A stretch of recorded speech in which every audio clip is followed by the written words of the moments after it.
Azarès navigua durant de longues semaines. Il approcha avec son équipage de l'île que la lucarne lui avait indiquée. Des dizaines de bateaux tournaient autour de cette île comme s'ils en interdisaient l'accès.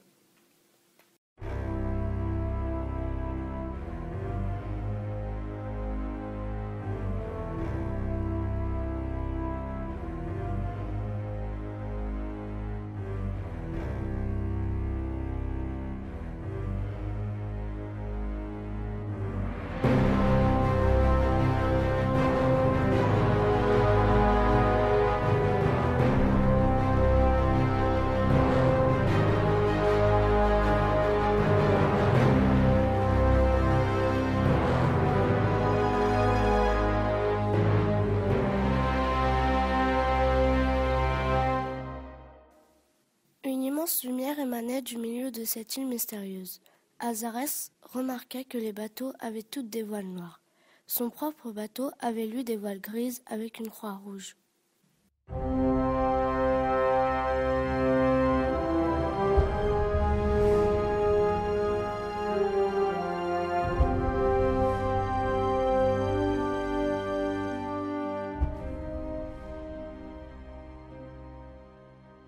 Il essaya de s'approcher, mais des marins tirèrent sur le navire. Des coups de canon retentirent. Ils trouèrent seulement une voile. Il alla réparer la voile sur une île voisine. Là, ils rencontrèrent un marchand de draps qui leur demanda pourquoi ils voulaient absolument aller sur l'autre île.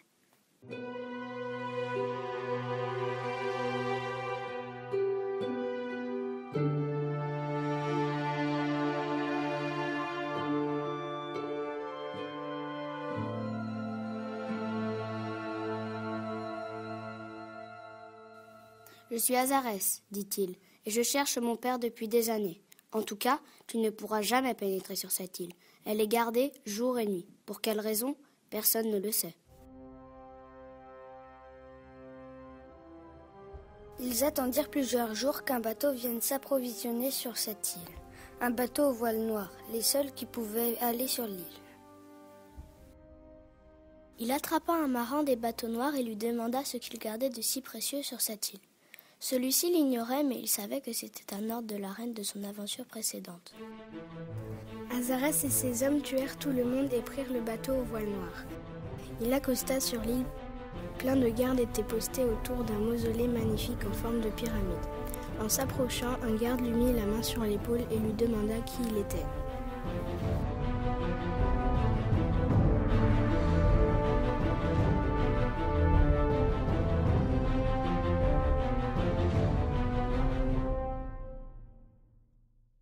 Il lui dit « Je suis Azarès, fils d'Uros.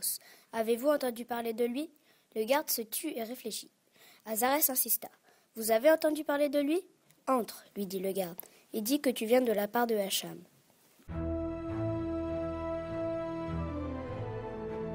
Il avança, croisa des gardes et leur dit à chaque fois qu'il venait de la part d'Hacham.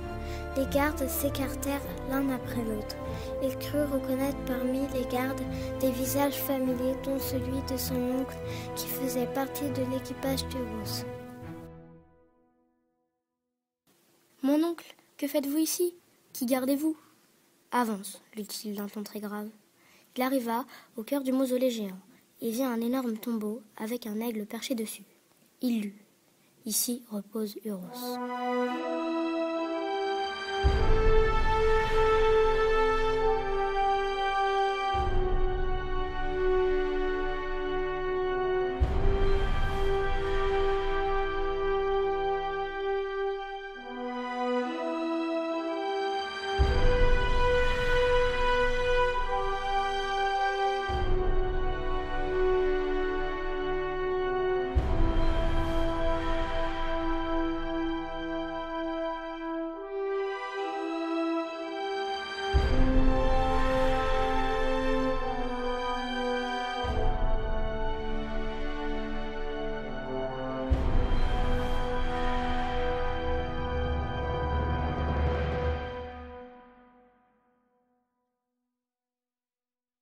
Azarès tomba à genoux, poussa un long cri de plainte et pleura.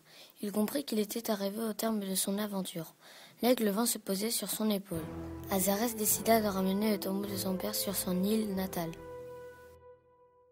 Il repartit avec certains des gardes. L'aigle ne voulut pas se séparer de lui et vint se poser sur la proue du bateau jusqu'à leur dernière destination.